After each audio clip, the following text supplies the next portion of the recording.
بسم الله الرحمن الرحيم إذ يغشيكم النعاس أمنة منه وينزل عليكم من السماء ماء ليطهركم به. مخی آیتونو کی د جنگ د پاره یو دوه علتونه ذکر شو. یو دا ده چې الله تعالی فرمایي ما تاسو سواده وکړه چې دوه ډلې دي چې په کومه ورلې فتح وستاسو. دویمه دا ده چې کله تاسو الله تعالی ته فریاد وکړو چې مونږ کم یو، نو الله تعالی ستاسو دعا قبول کړو، امداد له فرشتي راولېږلې. دا دوه غټ نعمتونو د جنگ دپاره الله تعالی په تاسو وکړل، نو اوس تکړه شئ جهاد وکړئ. دریم نعمت دلته ذکر کیږي، اذ کله چې یغشیکم پټ کړی الله تعالی تاسو النعاس په پرکالی باندې، په خوب باندې. د جنگ په میدان کې په صحابه کرامو باندې خوب راغی او د دې مقصد سو امنته منه، الله تعالی د طرف نه امن راغی. امن دې ته وی چې یره ختم شي، نو ستاسو یره الله تعالی ختم کړه چې د جنگ په میدان کې اسپیلی کې او خوب کې، نو خوب او اسپیلی ال راځي چې د انسان زړه په آرامي، نو ستاسو زړونو دماغ الله تعالی دومره په آرام کړل چې تاسو له خوب درغی پر کاله د باندې راغی. او دې ته په قرآن کې امنم وي او سکینه مو ته وي. د الله تعالی د طرف نه سکون او امن دا د مسلمانانو په زړونو په دماغو باندې نازل شي. حضرت علی رضی الله عنه فرمای چې د بدر او د احد په دواړو میدانونو کې په مونږ باندې خوب راغله، او دا خوب په ټولو صحابه باندې راغله، معمولی پرکاله، او د نبی علیه الصلاۃ والسلام په ذات باندې نو راغله. دا غي وجه دا و چې د الله رسول د مخ کې نه پوره مطمئن او د صحابه کرامو لپاره الله تعالی دا یو نعمت راولېږه چې یره ختم شو او لږ ست پس ټولو سترګې راوغړولې، سترګې مګلې په ولاړه باندې. دشمن دې قتل مخامخ، نو هلته فرشتې هم ډېرې راغلې وې چې خپل لښکر ته یې وکتل، خپل لښکر سیوا ښکارېده، د کافرانو لښکر ته یې وکتل نو هغه کم ښکارېده. نو الله تعالی فرمایي چې دومره غټ نعمت مې د باندې وکړو چې یره مې دنه ختمه کړه او په تاسو باندې په زړونو باندې مې سکون نازل کړ. د دې نه پس جنگ کوئ، تکړه شئ. دا د جنگ دپاره د الله تعالی نعمتونه دي. وینزل علیکم، او نازل کړل الله تعالی په تاسو باندې من السماء د اسمان نه ماء اوبه، نو د اسمان نه د باندې اوبه راورولې، باران یې د باندې وکړو. د باران څه مقصد و؟ نمبر 1 دا لیطهرکم به، چې الله تعالی پاک کی تاسو به د دې باران په ذریعه باندې. نو که د چا اودس نه چې اودس وکړي، او که څوک په حالت د جنابت کې چې هغه غسل وکړي او ځان پاک کړي او د دشمن مقابلې ته ودرېږي. ویذهب عنکم، او د پاره د دې چې ختم کړي الله تعالی ستاسو نه رجز الشیطان، ګندګي د شیطان، خباثت د شیطان. د دې نه مراد وسوسې دي. مثلا شیطان راغی وسوسه زړه کې راواچوله چې ته خو بیا اودس یې،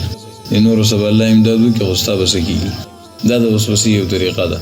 د الله تعالی د رحمت نه ناامید کول د شیطان کار دی. قرآن کې الله فرمایي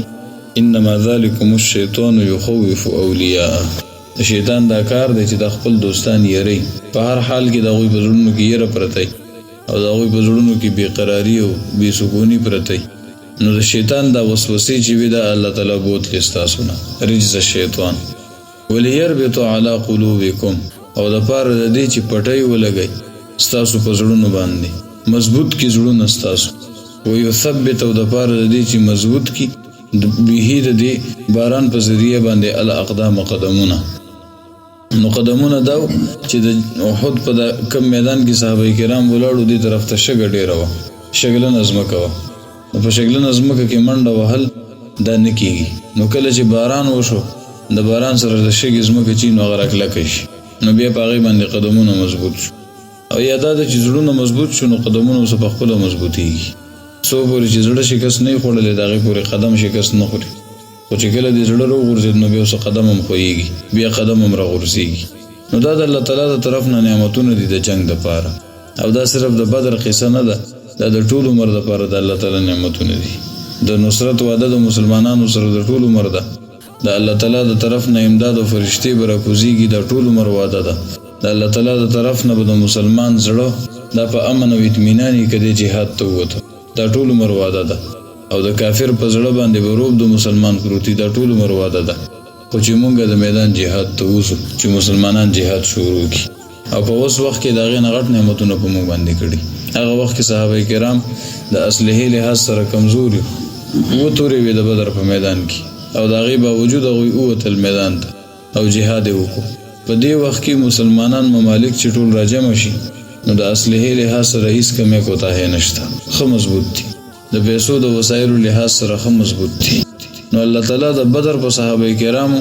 دا نعمتونه په هغه وخت کې ډېر غټو خو د اوس مقابله د اوس زمانې په مقابله کې چې وګورې نو واړه نعمتونه الله تعالی ګوره دام بیانوي چې ما د څه وعده وکړه دام بیانوي چې فرشتې مې راولېږلې خو بیا دام بیانوي چې پر کالی مې راوستو دې څه اګر چې زړه ته غټ اطمینان میلاویږي خو لکه د یو څو تورو سره او د یو څو کسانو صحابه کرامو سره نبی علیه السلام میدان ته کوز شوی نو په هغه زمانه کې دا نعمتونه اگر چې د الله د طرف نه لوی دي خو دلته جنگ ته صحابه هغسې نه تیار او اوس موږ جنگ ته تیار یو مسلمانان ملکونه جنگ ته بالکل ساز دي خو جنگ نه کوي جهاد نه کوي نو د الله تعالی دا نعمتونه چې دي